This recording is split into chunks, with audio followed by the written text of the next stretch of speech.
Hi. Before we close out the discussion of deals as games, I just want to point out that there are two ways you can portray the deal-making game.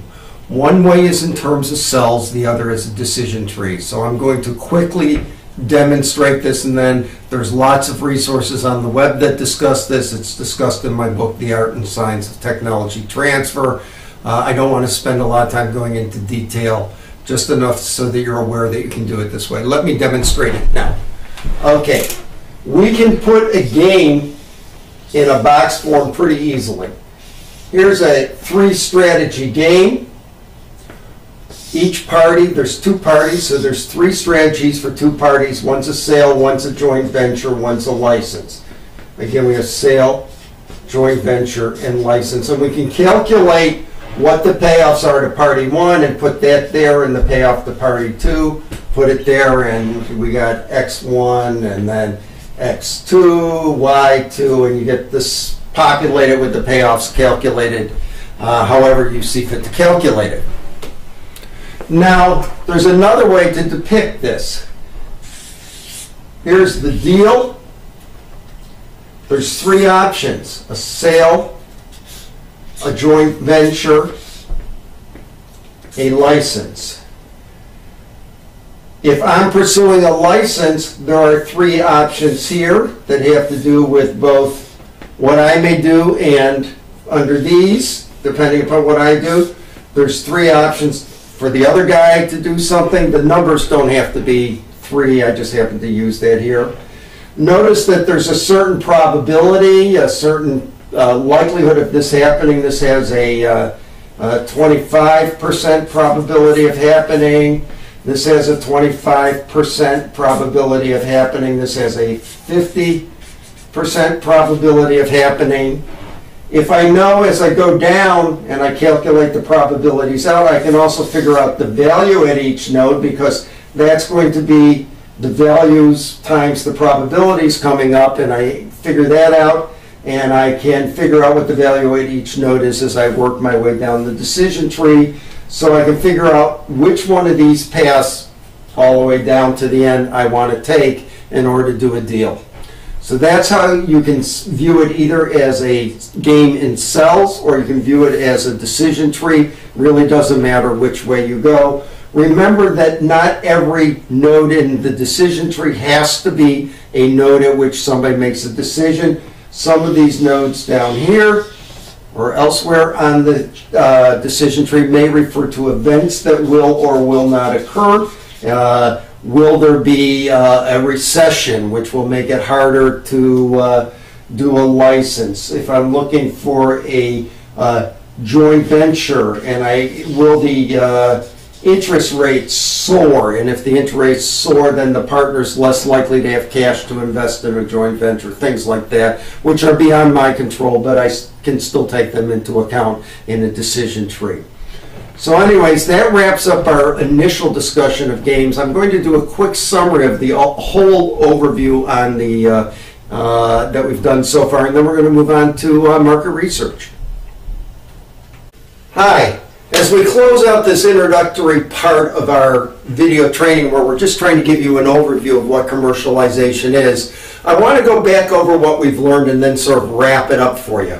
Remember, we started out and said, who's the end user? Who's that person wearing those funny glasses with the little mitt on the end of it, where you're going to take that ball and try and catch the ball in the glasses? Hey, that person's me. I'm the person who's touching it, wearing the glasses. I am the end user.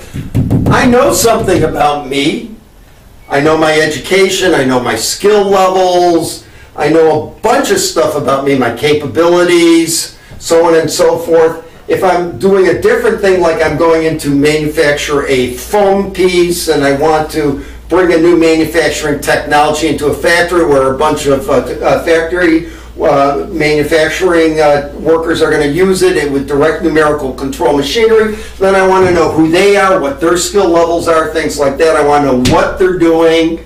In this case of this, I'm just playing a game. In this case, what they're doing is running a bunch of direct numerical control machinery. I want to know why they're doing it. Me, I'm doing it to have fun. That's the utility for me. They're doing it because they want to make these foam things and they want to do it as cheaply and fast as possible. I'm not necessarily in a hurry to do this. I'm just trying to entertain myself. So we have different goals depending upon the practice that we're involved in. I want to know where they're doing it. The factory environment's a lot dirtier than my house where I'm playing with this. If I'm going to be in a factory, unless it's a clean room, it's probably dirtier. So whatever I'm bringing in, if I'm bringing a new machine in, it has to be more robust, probably be able to handle a different kind of environment. If it needs a special kind of electricity, low harmonics, for example, I have to make sure that infrastructure is in place. Or if it's an optical table it needs, I have to make sure there's not too much vibration in the area. I may have to create a special kind of building that has low vibration or whatever. And I need to know when it's being done. Is it being done once? It's only being done for a little while. So if this thing lasts me a month and then it breaks, I don't care because I'm bored with it by that time. But if I'm buying a piece of machinery to make these by the millions and it breaks in a month, I'm really upset. Now, when I know what my end user wants in terms of the 5 W's, where they are, who they are, what they're doing, why they're doing it, where they're doing it, when they're doing it, I can begin to determine the price, performance, ease of use mix that will be the metrics that will determine what products have a competitive advantage for this end user. And if that competitive advantage is sustainable over time, and in order to determine that, I look at market forces which will skew buying behavior by either pulling it closer in time, pushing it away, somehow shaping that Gaussian distribution of buying behavior curve in different shapes. I can also look at market barriers, which in certain periods of time may slice off customer segments so they're not even in the market. An example of a market force might be the enforcement of regulations. An example of the more stringent the enforcement, the more people take them seriously, the more that may skew buying behavior because they're not going to buy technologies that pollute if they know they're going to be fined for doing it. If they're not going to be fined, they may buy them. So I have to think about a whole, that's a market force. A market barrier might be the introduction of a superior technology which I can't overcome. It just slices out. You know, here's an iPod that I finally bought one because all my kids have one. I actually like the thing. So the introduction of the iPod may ultimately replace, for me, buying lots of CDs because now I'm just buying them in digital format that they go on my iPod, so on and so forth. Anyways, if I can have a sustainable competitive advantage over time with my technology, then I can sell it to this end user. I have to, of course, figure out the launch tactics, but I can sell it to them. And if I can sell it to them, odds are if I'm selling it to them for enough money that there's profits to be made, somewhere along the supply chain I will find somebody who wants to do a deal in order to acquire the technology because they would like to exploit that opportunity to make